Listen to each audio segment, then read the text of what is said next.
Boa tarde, bom dia, boa tarde, boa noite para os irmãos aí, para não cometer erros com o turno.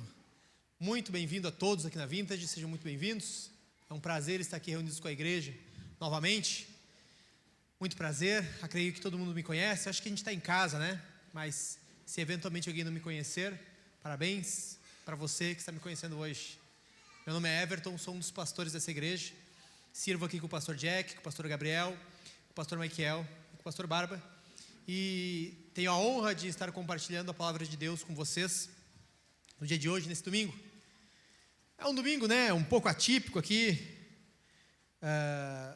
Anúncio de temporal, gente doente, final de Copa do Mundo, horário de culto diferente. Então, hoje a gente está com um pouco menos de gente. Mas você que está aqui e pôde estar aqui, né? Porque tem gente que não pôde estar aqui. Deus permitiu estar aqui para, junto com o povo de Deus, receber da melhor parte. Então, que Deus nos abençoe a todos nós e fale ao nosso coração através da pregação, mas não só através da pregação, né? Através de todo o culto, porque o culto é todo esse conjunto, louvor, oração, pregação, sacramentos, e creio que Deus já está nos abençoando, amém? Bom, você está vendo aqui o título do sermão. Esse é um sermão que eu preguei na Vintage há 6 anos atrás, às portas da pandemia, e nós pregávamos lá sobre generosidade. Um sermão sobre ofertas, sobre contribuição. E se você trouxe algum visitante aí, é um ótimo sermão para ele ouvir hoje, né? Sermão sobre contribuição, oferta na igreja, legal, né? Pois então, você que está nos visitando aqui, talvez é isso que Deus queira falar contigo. Talvez é isso que Deus quer falar juntamente ao teu coração e quebrar as tuas resistências ao Evangelho de Jesus, porque oferta, contribuição financeira, dinheiro, bom, sinto te dizer com alegria que faz parte, está entrelaçado no meio do povo de Deus. Os crentes não tratam dinheiro de forma impura, de forma suja em si mesmo. Ele pode ser usado para o mal, mas sendo bem utilizado, é um instrumento de Deus para o avanço do reino. Amém? Sobre isso quero falar com vocês hoje. Todos nós sabemos que a contribuição, ela traz para o crente, para aquele que contribui, para aquele que oferta, uma alegria. Mas é aquele tipo de alegria que, infelizmente, muitos crentes, eles não sabem apreciar, eles não sabem provar, eles não sabem experimentar da alegria que envolve o contribuir. E nós queremos aprofundar um pouco mais nisso no dia de hoje e pedir para que Deus nos abençoe. Quero lembrar você, já no início do sermão, que não há área que a palavra de Deus não se intrometa. Não há área de nossa vida que a palavra de Deus não mexa. Jesus, ele se intromete em nossas vidas. Jesus é intrometido em nossas vidas. Ele se mete nos nossos assuntos mais cabulosos e mais, ele se mete nos assuntos que nós mais achamos ter autonomia e controle. Deus se mete naqueles assuntos que nós mais consideramos estar afastados da vida cristã, da vida sacra. Deus se envolve em todos os assuntos. E para muitos de nós, a parte financeira, se envolver em relação ao dinheiro e como administramos nosso dinheiro e o destino que damos ao dinheiro, é uma das partes mais dolorosas para nós. Talvez se você olhar o texto bíblico e ver como Jesus se relaciona com o jovem rico, Jesus se intromete nas riquezas do jovem rico e dá o destino que ele deve dar às suas riquezas. Jesus não se preocupa de onde veio aquele recurso. Talvez a herança de um pai trabalhador que se esforçou muito para deixar aquele recurso para o seu filho. Mas naquele momento Jesus não se preocupa com isso. Jesus se dedica a dar destino para aquele recurso. Porque Deus, Cristo, se intromete em todas as áreas de nossa vida. A palavra de Deus, ela fala de muitos assuntos. E se aplicarmos bem, ela vai poder responder a quase todas as áreas de nossa vida. Na prática, ela responde a todos, quando o Espírito Santo nos impulsiona e deixa claro para nós. 2 Timóteo capítulo 3, versículo 16, fala que toda a Escritura é inspirada por Deus e útil para o ensino, para a repreensão, para a correção e para a educação na justiça. Todos nós conhecemos esse texto. E isso pode nos dar certeza que Deus falará de tudo aquilo, inclusive, que é caro para nós. Inclusive, daquilo que mais nos dói. Quando nós falamos especificamente de recursos, finanças, nós tendemos a rejeitar partes da palavra de Deus. Quando nós subimos aqui, quando o pastor Jack sobe aqui, ou outro pastor sobe para falar sobre finanças, sobre necessidade de você contribuir, sobre necessidade de você ofertar, de você sustentar a obra de Deus, talvez a primeira coisa que vem ao teu coração é: igreja, pare de gastar e pare de me cobrar. Porque você olha para aquilo e diz: vocês estão arranjando problemas, vocês estão achando gastos, vocês estão criando conta, por que eu tenho que pagar por isso? E olha que se eu for comparar, falando agora da nossa igreja, da nossa situação, hoje a Vintage vive pagando um aluguel de 1/4 do valor que pagava lá no Maitá, que muitos que estão aqui são daquele tempo. Nós temos com aluguel custando 1/4 daquela época. E está uma dificuldade, uma dor, um sofrimento, mês a mês. Alguma coisa está acontecendo.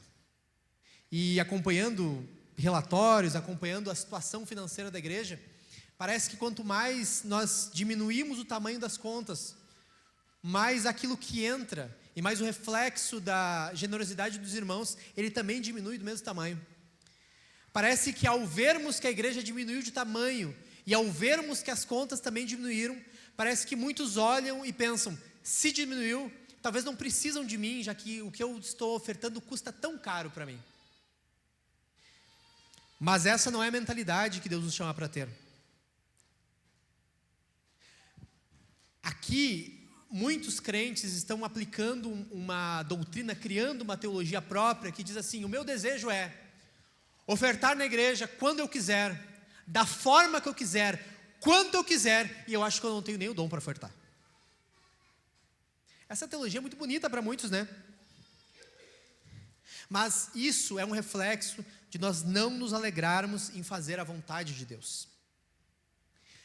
Isso quer dizer que é um ponto da nossa vida, e esse ponto se refere à generosidade, em que nós queremos autonomia, nós queremos liberdade. Senão eu não posso roubar, eu não posso adulterar, eu não posso fugir, pelo menos o meu dinheiro, ele é meu. Ele é fruto do meu trabalho, e aqui nós somos tomados talvez de uma posição bem liberal, econômica, que o dinheiro é meu, e o fruto do dinheiro é meu, eu faço o que eu quiser com ele, porque ele é o resultado do meu trabalho. Isso talvez se aplique a quase tudo. Isso se aplica ao Estado, isso se aplica aos impostos. Essa visão é muito bonita, mas essa visão não se aplica à igreja de Deus. Porque o Senhor Jesus conhece o coração do povo dele. E mais ainda, o recurso é dele. O dinheiro é dele, a moeda é dele, a prosperidade é dele, os fundos vêm dele. Então a tua mente, meu irmão, que é bem liberal econômica, que quer administrar bem o que tem uma sensação que o Estado rouba tudo, que o governo leva tudo que é meu, ela está começando a refletir na forma como você reage com os recursos que Deus te dá para sustentar a obra dele. E não é assim que a banda toca quando se trata do Senhor Jesus. Talvez nesse ponto você ache que o Senhor Jesus é meio esquerdista, e você também está completamente equivocado. A questão é que ele não precisa decidir como agir no que é dele. E parabéns, você está administrando dinheiro que não é teu, dinheiro que é de Deus. E sobre isso que eu quero falar também hoje. Porque esse ponto, essa dificuldade que nós temos para lidar no que se refere a finanças, no que se refere ao recurso que Deus nos dá, e a contribuir com a obra de Deus com esse recurso que Ele nos dá, não é um problema de agora, não é um problema da igreja de hoje. Isso aí acontecia desde a época dos apóstolos, desde a época que os apóstolos de Jesus pastoreavam a igreja e conduziam a igreja, isso já estava acontecendo. O povo de Deus já estava se mexendo desde aquela época. E vamos tratar isso um pouco e ver se Deus quebra isso e nos torna ofertantes, alegres, e consigamos ver alegria em servir ao Senhor com as nossas ofertas, porque Deus ama os que fazem as coisas assim. Abra sua Bíblia aí em 2 Coríntios, capítulo 9, versículo 7, é só um versículo. Se você for correr muito, vai demorar muito para abrir a Bíblia aí, está no PPT aí o texto, mas é bom você ficar com a Bíblia aberta. 2 Coríntios, capítulo 9, versículo 7.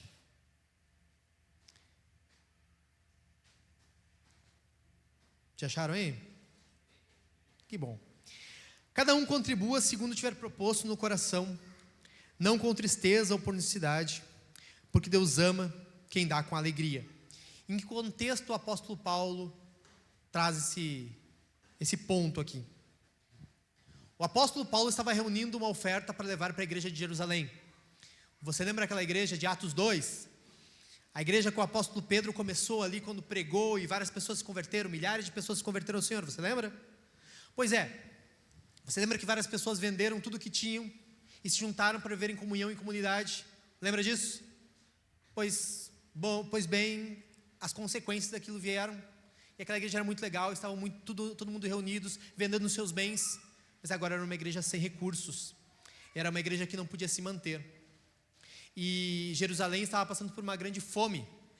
E o apóstolo Paulo tem uma boa ideia. Ele diz: eu vou passar pelas igrejas que eu plantei, as igrejas dos gentios, as igrejas dos não-judeus, e vou recolher uma oferta e vou levar para a igreja de Jerusalém.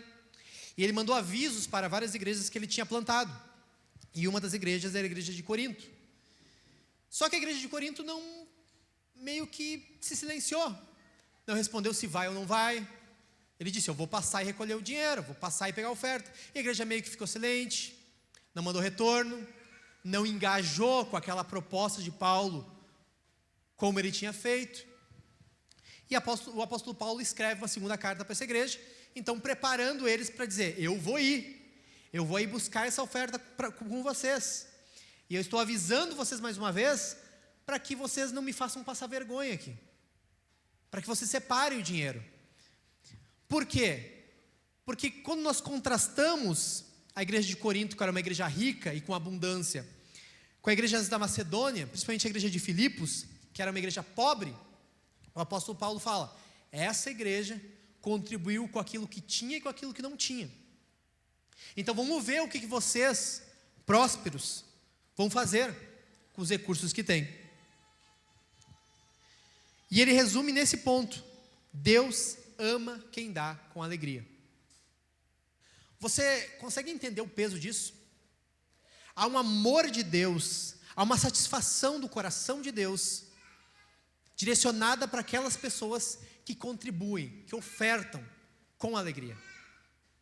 E se nós queremos ser alvos desse amor de Deus, dessa satisfação de Deus, dessa alegria de Deus por nós, eu acho que é importante nós entendermos, primeiramente, e é o meu ponto 1, o que significa ser alguém que dá com alegria. O que é ser alguém que oferta com alegria? Bom, o texto diz o que é ser alguém que dá com alegria. Vamos primeiro para o ponto do que não é ser alguém que dá com alegria. Primeiro, não ser alguém que dá com alegria é alguém que não oferta com tristeza. O que é ofertar com tristeza? É quando o ato de ofertar, ele te traz um aperto no peito, uma dor. Spurgeon vai falar sobre isso. Ele diz assim: o que é alguém que oferta com tristeza? O que é aquilo que Deus não se agrada? É aquela pessoa que dá o menos possível, conta cada centavo e considera cada centavo tão valioso como se uma gota de sangue caísse no gasofilácio. E daí Spurgeon responde: nós devemos dar com despreocupação, espontaneidade, liberdade e prazer. Isso é dar com alegria. Ou seja, quando no ato de ofertar o seu coração pesa, o seu coração se dói, nesse ato você não está fazendo com alegria. Isso é meio óbvio, mas tem duas formas de nós sentirmos essa dor. Porque você já ouviu várias vezes nós falarmos que o ofertar às vezes é um ato de sacrifício, é um ato que dói, porque às vezes nós damos aquilo que vai nos faltar. Então o ato de ofertar é um ato sacrificial, ele deve nos doer até certa medida. O ponto é, há uma dor que permanece latejando no nosso coração. Quando nós entregamos aquela oferta, ou vamos entregar, e tu diz assim: eu não quero fazer isso, eu não posso fazer isso, vai me faltar, eu entrego aquela oferta, eu passo a semana toda pensando: que desgraça, eu não devia estar dando aquilo, olha o jeito que está a minha família, eu fui pressionado, a igreja me instigou, o pastor me enganou, eu sabia que eu não devia ter feito aquilo, e agora como é que ficam as necessidades? Isso é dar com tristeza. Outra coisa é tu dizer assim: vai me doer essa oferta, mas eu confio em Jesus. Em Jesus eu encontro alegria porque Ele vai me sustentar. Ele não vai talvez devolver a mesma medida que eu dei, talvez devolva, mas Ele não vai me dar a mesma coisa que eu dei, Ele não vai fazer eu ficar milionário de noite para o dia, Ele não vai me fazer encontrar um bilhete premiado da loteria, não é isso que eu estou falando, mas eu creio que Jesus vai sustentar as minhas necessidades. E a dor que eu estou passando agora vai ser por um bom propósito, que é a glória de Jesus. Você entende a diferença? Há uma dor, a dor de estar sacrificando alguma coisa, mas aquela dor que é sobreposta por uma alegria por estar servindo a Cristo. E a outra é a dor que permanece. Ela não encontra alegria em Jesus. Ela não é motivada por fé. Ela é motivada por constrangimento. Ela é motivada porque a esposa está vendo. Ela é motivada porque a igreja está vendo. Ela é motivada porque ela teme ser cobrada. Ela é motivada porque ela quer prosperar e ela quer cobrar isso de Deus em algum momento. Ela é motivada por várias coisas, mas não é pelo motivo correto. Ela não é gerada por alegria. Ela não é suplantada por alegria, mas ela é até o fim levada em tristeza. Ela é melancólica. Ela é desoladora. É uma oferta desagradável. Porque a aflição de ofertar, mas crer em Jesus é uma aflição que gera alegria. E essa aflição, ela só permanece. Vai em frente. E quando nós contrastamos com a igreja da Macedônia, que é essa igreja que o apóstolo Paulo estava usando como exemplo para a igreja de Corinto, você vê que eles são um exemplo de gente que oferta com alegria.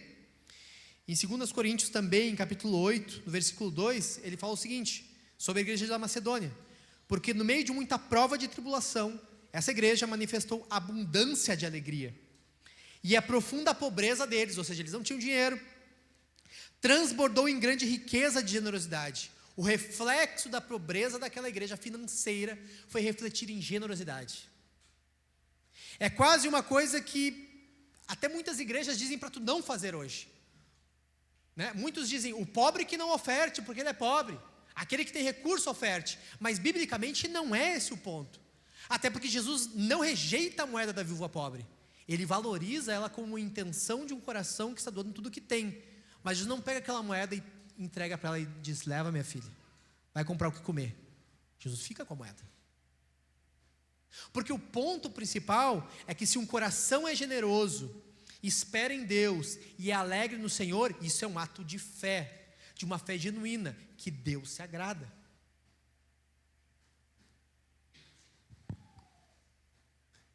E esse é o contraste.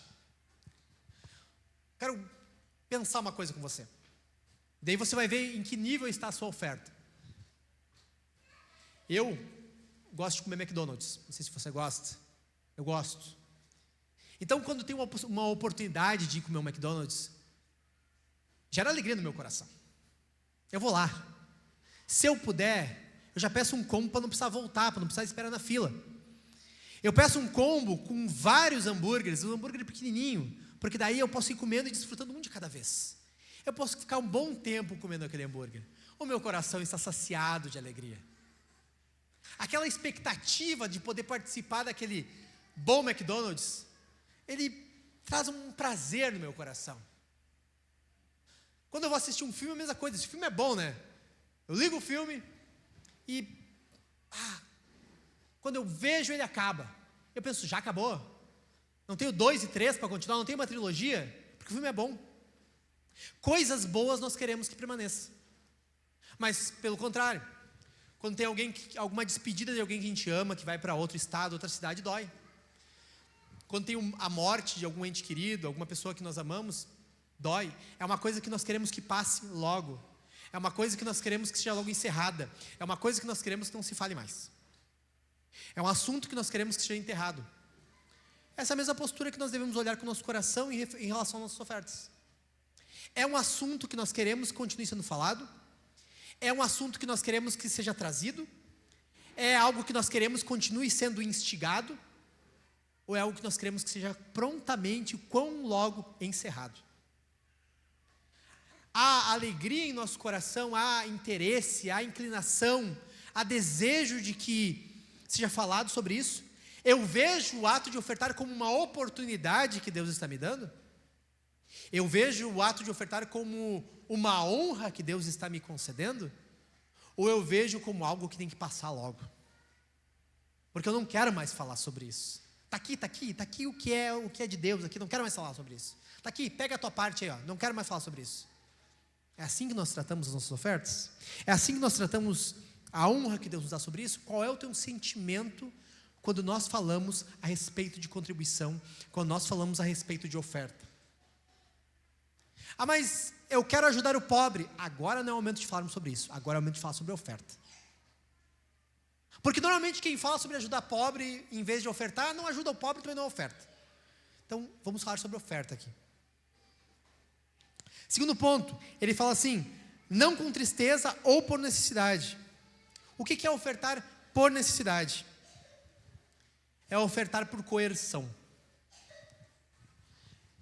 Muitas pessoas aqui vieram de igrejas que tinham atitudes de coerção para os crentes. Eu também vim.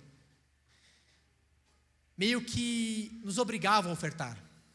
Meio que diziam para nós que maldições viriam sobre nós se nós não ofertássemos.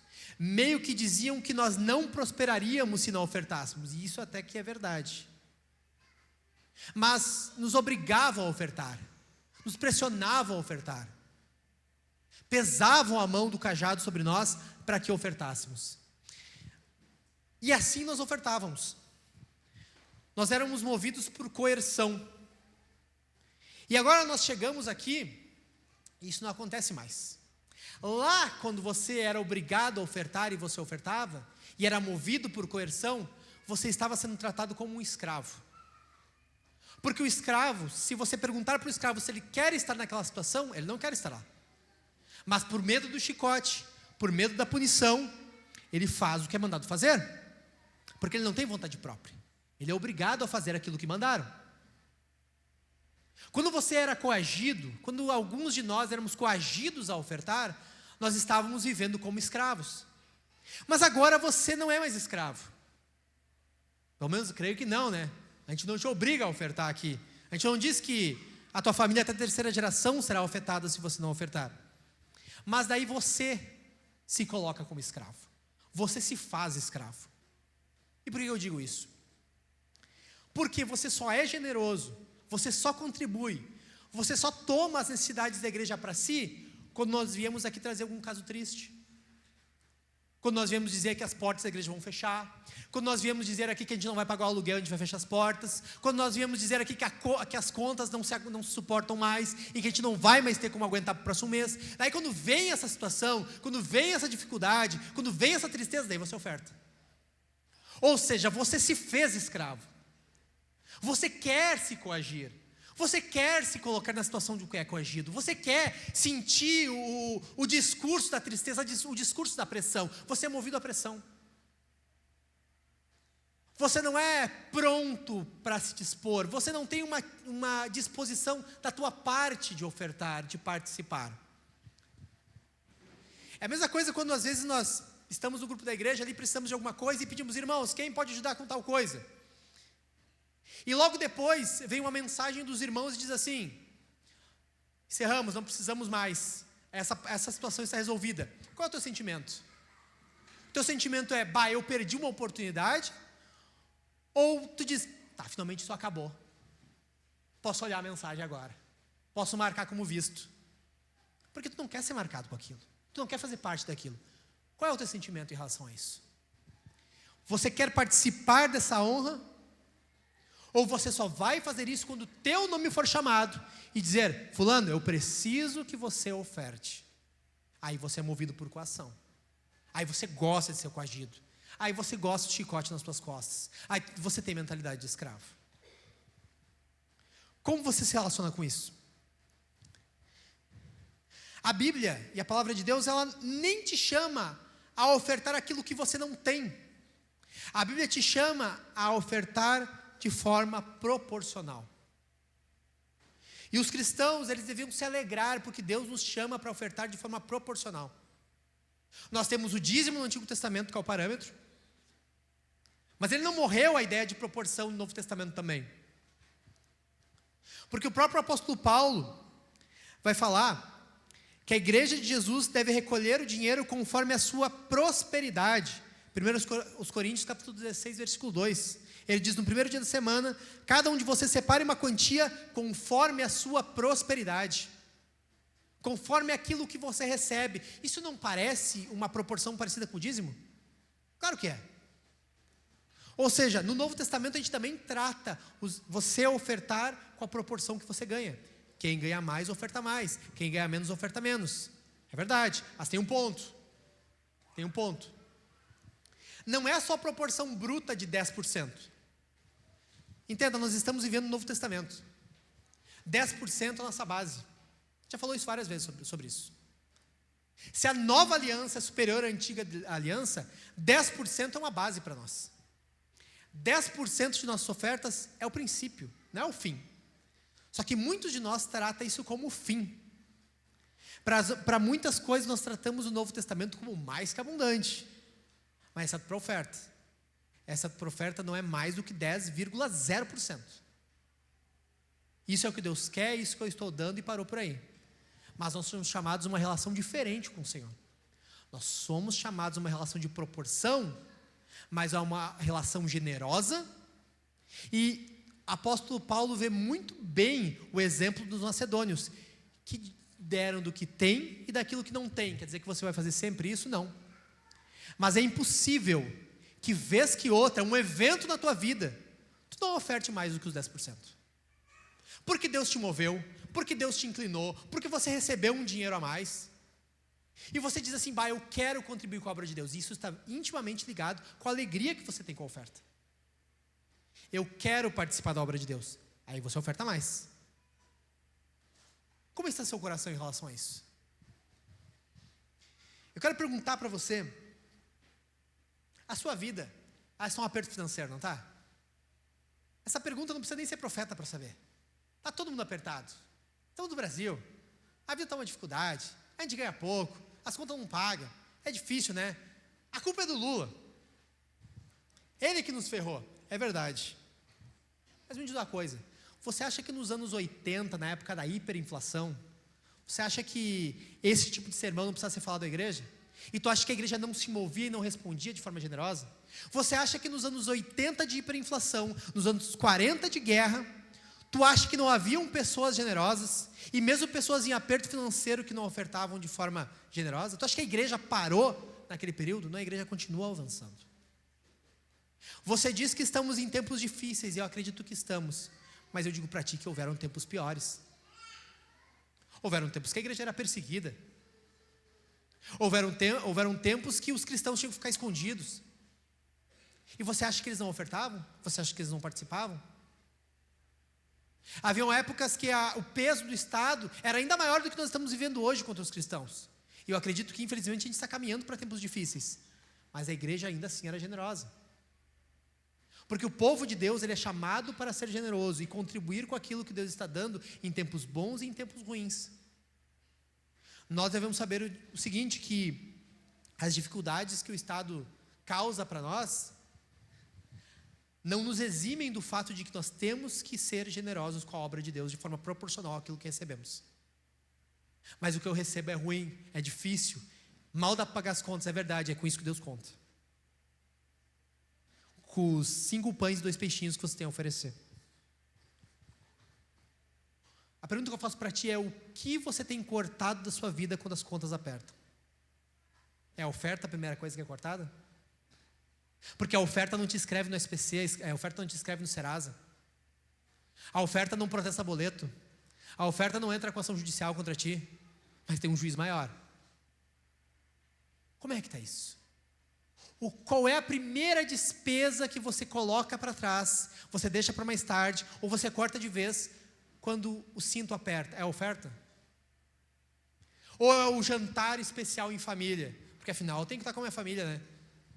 Eu não sei, eu achei que você tinha as 2 responsabilidades. Qual é a primeira coisa que é cortada? É a oferta ou é o streaming? Porque alguns aqui estão assinando bastante streaming aqui. Tem Netflix, tem Prime Video, tem Brasil Paralelo, tem Adem Plus, tem bastante coisa, né? Qual é a primeira coisa que é cortada quando as contas apertam? É a oferta ou é o Netflix? O que você corta primeiro? Cortou o Prime da Amazon para pagar frete para receber as encomendas? Ou não, mas é que aquilo ali é muito barato. É estranho, né, que os R$16,90 não vão para a oferta. A oferta é 0. É engraçado que a oferta é aquilo que eu me propus ou nada, né? Menos do que o proporcional já estava errado, mas a oferta em geral é tudo ou nada. Eu me propus a ofertar R$500. Eu não vou conseguir. Está errado. Mas não vou ofertar nada então. Mas que droga, não dá para ser 498? É tudo ou é nada? Isso expõe uma grave relação de fugirmos do amor de Deus que se dá com aquele que oferta com alegria. Você deixa de receber o amor de Deus neste ponto, porque Deus ama aqueles que ofertam com alegria. Segundo ponto, que agora eu vou para o ponto 2, tá? Calma. Te acalma, crente. Que o ponto 1 era maior. Vamos para o ponto 2. Por que Deus ama ao que dá com alegria? Por que motivo Deus se satisfaz com aquela pessoa que oferta de forma alegre? Bom, primeiramente, esse texto aqui que o apóstolo Paulo está falando é dirigido aos crentes, aos cristãos. Você que ama Cristo, você que ama Jesus, pratique esse texto direcionado. Spurgeon vai comentar sobre esse texto, ele fala o motivo pelo qual Deus ama pessoas que dão de forma alegre. Deus tem uma complacência especial pelos seres a quem, por sua graça, ensinou a serem pessoas que contribuem com alegria. O que isso quer dizer? Em parte quer dizer que tudo que Deus faz por nós, tudo que Deus faz na natureza, tudo que Deus faz na criação, ele reflete o caráter abundante de Deus, que vem de uma forma ou de outra em nosso favor. Se você olhar toda a criação de Deus, e nós já falamos sobre isso algumas vezes, a criação de Deus, ela é abundante. Eu tenho alguns exemplos para você aqui. Por exemplo, o sol, quando ele brilha, ele não é econômico, ele não restringe a sua luz, ele entrega completamente aquilo que ele tem. O sol não retém. A lua, que não detém luz própria, ela recebe essa luz do sol, ela também não retém em si mesmo, mas ela brilha totalmente. As estrelas possuem um brilho próprio, que Deus deu a cada uma delas, e as iluminam sem reter. E quando nós viemos para aqui, para mais perto de nós, as árvores que Deus criou, quando elas crescem, elas dão frutos, elas dão sombra, elas são repouso para pássaro. Ou seja, tudo que Deus faz, toda a natureza que Deus criou, ela dá em abundância. Ela oferece da multiforme forma que Deus criou elas para servir. Esses seres criados por Deus, que são sem racionalidade, que não raciocinam como nós, eles são usados por Deus de forma abundante. Eles entregam tudo o que têm. Eles entregam até após morrerem, como árvores que servem como lenha. Servem em tudo, dão de forma abundante, dão tudo o que têm. Não retém nada, porque se retivesse, nós sofreríamos com a retenção deles. Mas Deus criou de forma abundante, porque elas também refletem o caráter de Deus. Deus é alguém que distribui de forma generosa. Deus criou tudo para entregar de forma generosa, para doar uns aos outros de forma generosa. E você vê esse princípio na própria igreja de Deus, nos servos de Deus, no povo de Deus, na forma que eles devem viver a vida, no dia a dia, no compartilhar do evangelho, no compartilhar do pão, no servir uns aos outros, de servir ao mundo. Os crentes são chamados para se entregar de forma abundante. Por isso que Deus ama quem dá com alegria, porque isso reflete o próprio caráter de Deus. Deus é um Deus generoso, Deus é um Deus doador. Deus pega aquilo que a palavra de Deus chama de raiz de todos os males, que é o amor ao dinheiro. Ele muda isso. Você não vai amar o dinheiro, você vai se alegrar em Deus, e Deus vai amar aquele que oferta. Quando você ama o dinheiro, você recebe a raiz de todos os males. Não, você vai se alegrar em Deus, amando a Deus, e Ele vai amar você. A relação é diferente. Ou seja, há um grande problema em nós, quando há um pesar em nosso coração em relação à generosidade. Há um problema em nós quando nós podemos nos definir como avarentos. E se você faz uma análise de você mesmo, e se você se identifica como um avarento, e esse avarento é chamado talvez de econômico, esse avarento é chamado talvez de organizado financeiramente, esse avarento talvez é chamado de poupador, esse avarento desagrada a Deus. Porque Deus vai botar a mão uma hora e arrancar aquilo que não te pertence. Você, quando não é generoso, você está pervertendo a criação de Deus. O próprio Spurgeon também fala que um homem que é avarento, ele é como uma pedra de cascalho numa engrenagem de uma máquina. Ele atrapalha, ele quebra, ele rompe o processo. Porque você é o único que está deslocado do resto da criação. A coroa da criação, que é o ser humano, que somos nós, quando nós não somos generosos, nós saímos da engrenagem da criação de Deus.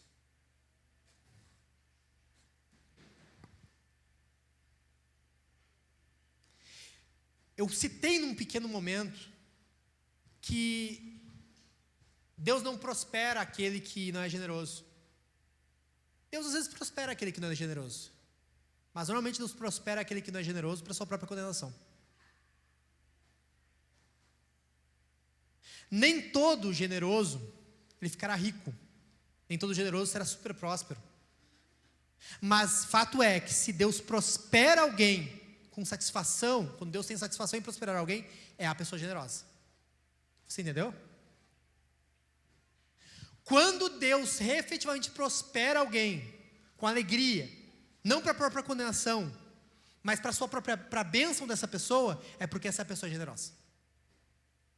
E o que não é generoso, ou vai ser próspero para a sua própria condenação, como um porco sendo engordado para o dia da matança,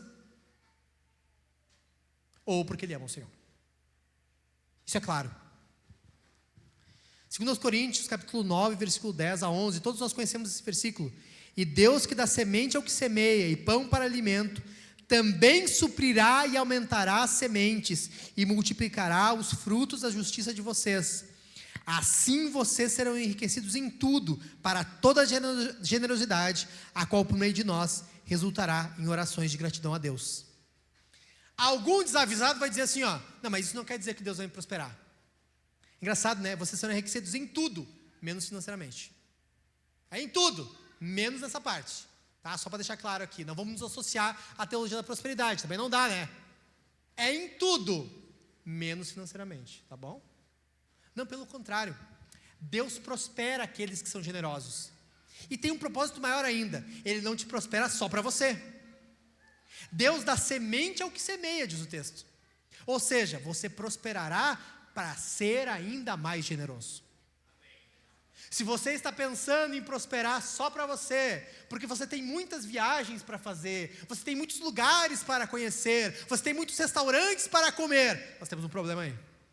Eu acho que você está no caminho do porco para engorda. Calma aí.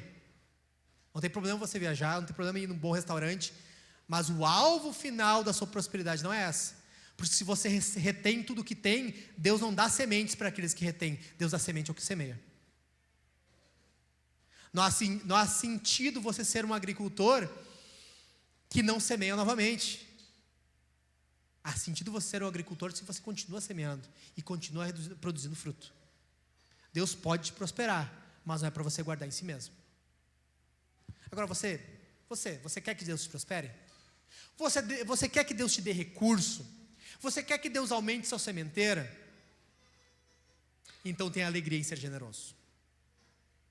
Se o seu coração não está alegre em ser generoso, você precisa de voltar para Jesus, pedir ajuda para vencer o pecado, porque isso é pecado, porque isso é avareza. E você lembra, né? A Bíblia fala, os avarentos não herdarão o reino de Deus. Está naquela lista de excluídos. Olha quão perigoso é sermos avarentos. Dinheiro é um território santo também, se nós voltarmos ele para Deus. A forma como nós administramos os recursos de Deus é algo muito perigoso, se nós administrarmos de forma avarenta. Nós entramos na lista dos excluídos do reino. Agora eu pergunto para você. Você tem sido alguém que tem semeado? Você tem sido alguém que tem recebido de Deus? Talvez você está prosperando, você está recebendo mais, você tem dado mais também? Você tem contribuído mais? Como estamos no aspecto de ofertas, você tem ofertado mais? Você está numa situação financeira um pouco mais equilibrada, eu sei que é difícil, mas tem alguns aqui que Deus está dando recurso, Você tem expectativa de talvez aumentar um pouco mais o quanto você oferta? Talvez dobrar a sua oferta? Você tem esse propósito, tem esse objetivo? Já passou pelo seu coração e é uma ideia que alegra o teu coração? Você já pensou talvez na primeira parcela do teu 13º você ofertar? Já passou pelo teu coração isso? Como é que está isso? Já passou pelo teu coração talvez um pedaço daquele dinheiro que eu não esperava? É aquela rescisão, é aquele benefício que eu não esperava, é aquela causa na justiça, eu vou ofertar mais. Eu não vou ficar só em 10%, eu vou ofertar 30%. Já passou pelo teu coração isso? Ou aquele dinheiro já está bem reservado com um propósito bem escuso e bem meu? É meu. Se receber os 10%, fica feliz. Deus dá semente àquele que semeia. Amém? Por fim, passado tudo isso, eu quero lembrar você o seguinte: o Senhor é o mais alegre de todos os doadores. Ele, o Senhor, é o doador perfeito. Se você vê dificuldade, você não consegue entender por que temos que ser generosos, eu te chamo a olhar para o Senhor. Eu te chamo a olhar para Cristo. Eu te chamo a olhar para a pessoa de Deus. Você só está aqui alcançado e remido pelo sangue de Jesus, porque Deus foi generoso em entregar o Filho dele ao teu favor. Deus nos chama para ser generosos, né? Deus nos chama para ofertar, Deus nos chama para dar em abundância. Mas Deus é tão generoso, que às vezes Ele pega esse chamado que Ele está dando para nós, Ele toma para Ele mesmo. Quando Abraão estava subindo a montanha para levar Isaac para ser sacrificado, e quando ele chega no topo da montanha, e ele vai entregar Isaac para ser sacrificado ali, Deus intervém e diz: não faça isso, Abraão, não mate seu filho. E tempos depois, Deus vai dizer: porque eu vou dar o meu. Não gasta o que é teu, eu vou dar o meu. E Deus vem e dá o próprio filho dele. Ele não tomou o filho de Abraão, mas Ele deu o próprio filho dele em nosso favor. Deus olha para nós e nos chama a ser generosos, mas não sem nos dar o exemplo. Não sem nos mostrar qual é a medida que Ele realmente defende. Não sem mostrar qual é a medida que Ele realmente espera de nós. Deus quer nos tornar generosos porque Ele se satisfaz sendo generoso em nosso favor. Igreja, Deus está te chamando para ser generoso hoje.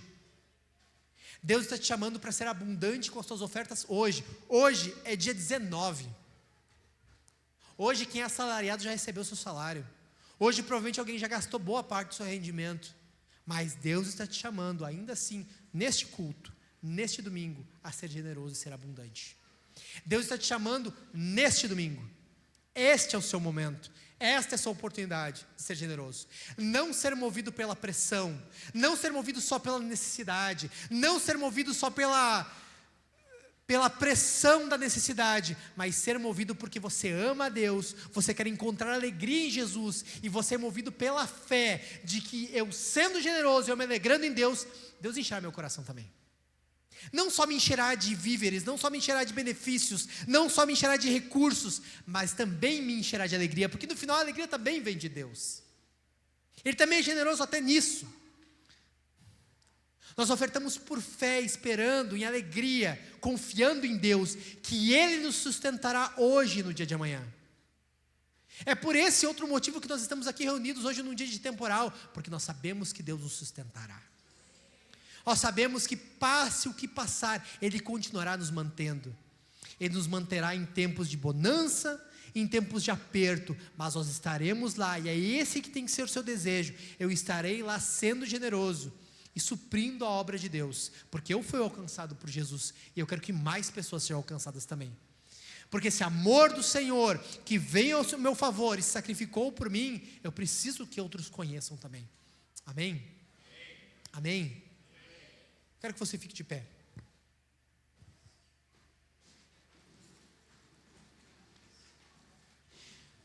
Há muito tempo atrás, quando nós pregamos esse sermão aqui na Vintage, a gente tirou a oferta antes do sermão, porque a gente não queria que o povo de Deus ele fosse movido pelo sermão a ofertar.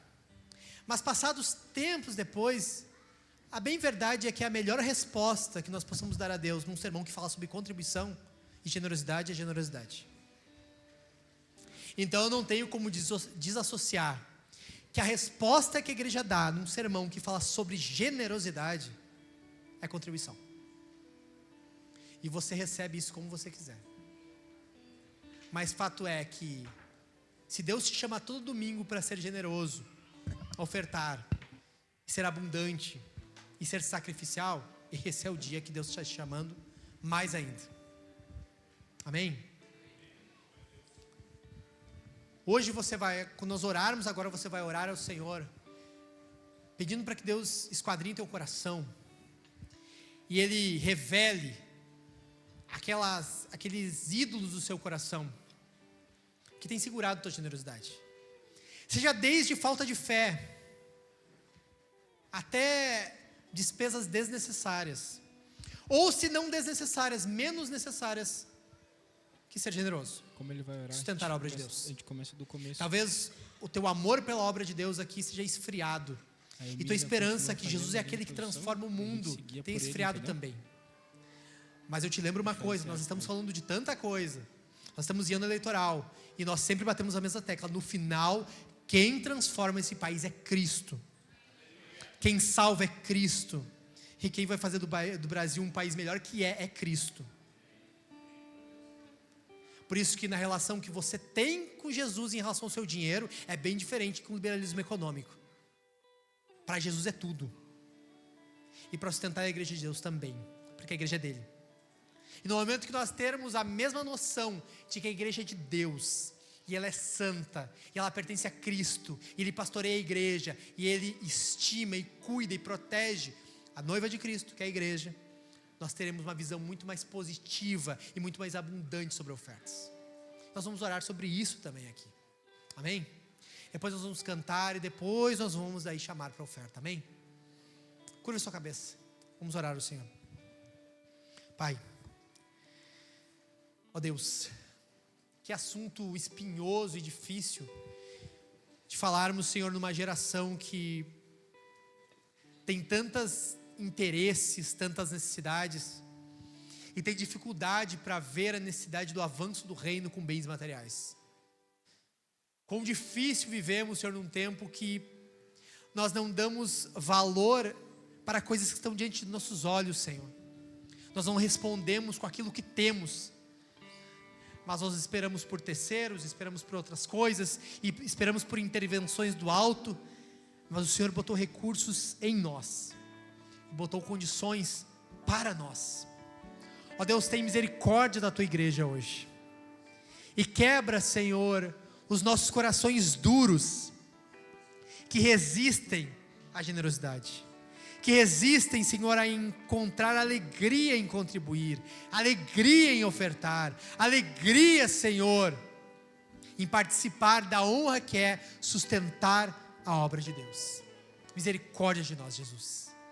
Ouve o Teu filho, Senhor, a Tua filha, que pede recurso, que pede para que o Senhor prospere, que pede para que o Senhor dê condições, sacie as suas necessidades, dá condições ao Teu filho que pede recursos para ofertar mais, para contribuir mais, para poder participar mais, ó Deus. Abençoa a Tua igreja, Deus. Abençoa a Tua igreja, Senhor Jesus. Prospera os Teus filhos. Amplia, Senhor, a sementeira. Dá ainda mais sementes, ó Deus. E dá um coração cada vez mais disposto a semear. E que esses Teus filhos possam colher os frutos dessa obra, desse sacrifício e dessa entrega, para a glória do